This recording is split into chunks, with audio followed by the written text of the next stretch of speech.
Welcome back to the deep dive. Uh, Today, we're plunging into a feeling I think, well, pretty much everyone knows.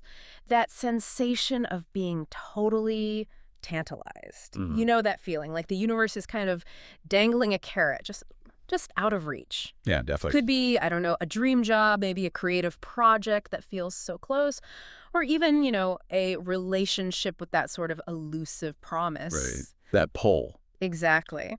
So that's what we're exploring. This deep dive, we're going to pull back the curtain on what it really means to be drawn to something elusive, and crucially, how we approach those pursuits. And we're using some really fascinating insights from our source material today, which is titled The Intrinsic Pursuit of Elusive Carrots. Catchy title. It is. And our goal, really, is to unpack the difference between why we chase certain, carrots Mm-hmm. and what actually sustains that chase. Especially, like you said, when the goal seems to stay just out of reach, it's digging into our own motivation engine, essentially. Okay, so let's start with the basics. Our source defines tantalize as to cause someone to feel interest or excitement about something that is very attractive, appealing, etc. Hmm. It's that pull, right? That magnetism. You can almost taste it, but not quite. Yeah, and what's really interesting in the material is how common this dangling carrot thing is. We all feel it. Right. But here's the key thing it highlights. The real challenge, the problem, it often starts when we perceive that carrot as being specifically meant for us, Ah. Oh, even if there's like zero actual indication that it is. It's that personalization, that feeling of, oh, that's my carrot.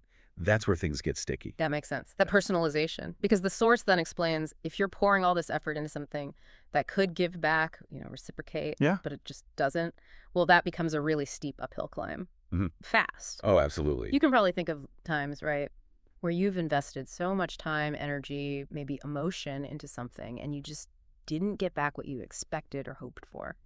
It's draining. Totally draining. That unreciprocated effort. Yeah. Yeah. And that idea, managing that feeling, it brings us right to the core of what the source talks about next, which is intrinsic motivation, Okay. especially when the thing you're chasing is really personal, something only you can put the effort into. Right, like learning an instrument or writing a book. Exactly. And that unique effort, if we don't quite understand why we're doing it, that can also lead to, well, some tough situations. So intrinsic versus, what's the other side? Extrinsic. Precisely. Intrinsic pursuit is when you're doing something for the sheer joy of it, maybe the challenge, the curiosity. The reward is in the activity. Okay. Extrinsic desires, though, that's all about the external payoff. Stuff like, money, recognition, status, getting someone's approval. Got it. So the source has this core philosophy statement that really jumped out at me. It sounds almost too simple. What's that? It says, our job as a human is to pursue what we are intrinsically drawn to until we are not. Full stop. Yeah. Simple, but deep. Right. It feels really profound. Why do you think that simple idea hits so hard, especially when, let's be honest, the world often tells us to chase the external stuff?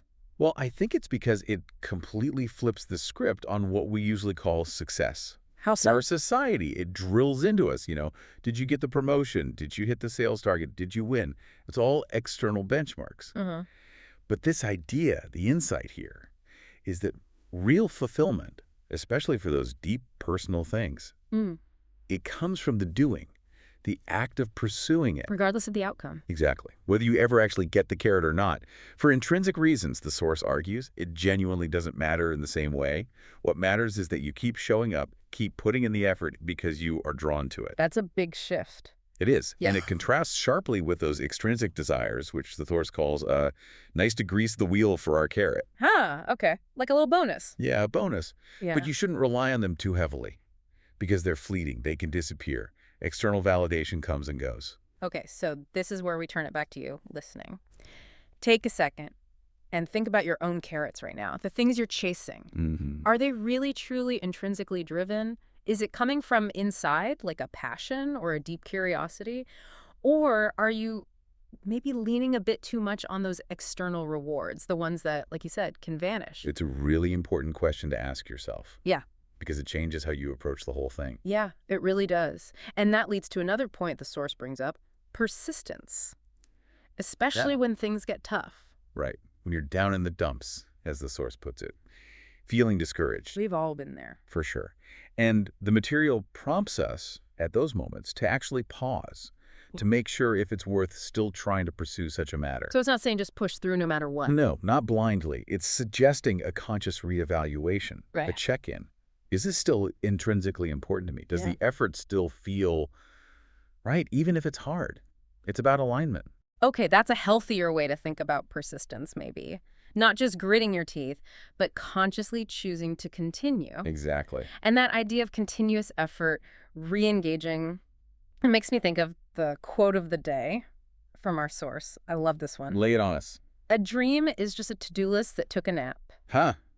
That's good. I like that. Isn't it great? It's so vivid. And it connects perfectly to this idea that, action, persistent effort, that's what turns a fuzzy dream into an active pursuit. Yeah, it takes it from passive wishing to active doing. But does that mean we have to be like relentlessly on, All right. always hustling, always pushing? Is there a balance? That's a really key point. And the source offers something quite, well, liberating on that front. Hmm. It says, we're not gods. We don't have to win and do everything. Yeah.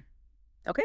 Say more about that. It puts everything in perspective, doesn't it? Hmm. It basically says, look, the pressure to achieve everything, to always win in the conventional sense, that's immense and maybe unrealistic. Yeah. So if your pursuit is intrinsically motivated, focusing on the effort itself is enough.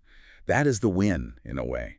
The definition of success shifts completely. So it's less about conquering the mountain and more about appreciating the climb. Beautifully put, yeah. Yeah. It's about the process, the Yeah. engagement, the dance, Hmm. not just planting a flag at the summit. Okay.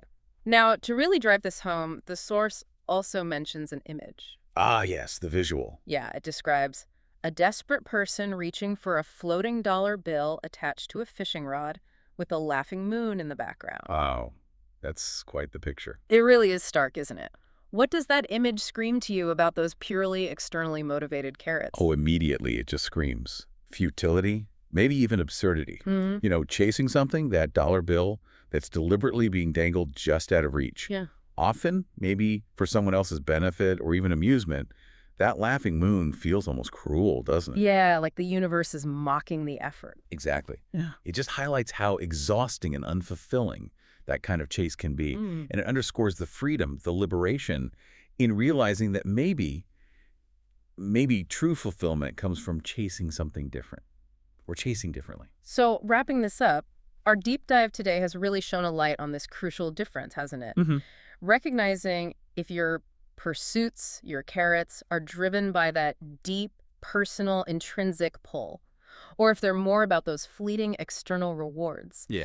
And the key takeaway seems to be that the real power, the sustainable satisfaction, it lies in that continuous effort towards what genuinely calls to you from the inside, regardless of whether you ever fully get the carrot. That's the heart of it. The effort becomes the reward in a sense. Which leaves us with a final thought for you to mull over. If the real measure of success for an intrinsic pursuit is simply the continued act of putting in the effort, what does that shift actually mean for how you define winning in your own life? Yeah. Something to think about. Where do your carrots really lead? And what keeps you going on that path, especially when the path itself is the point? A lot to chew on there.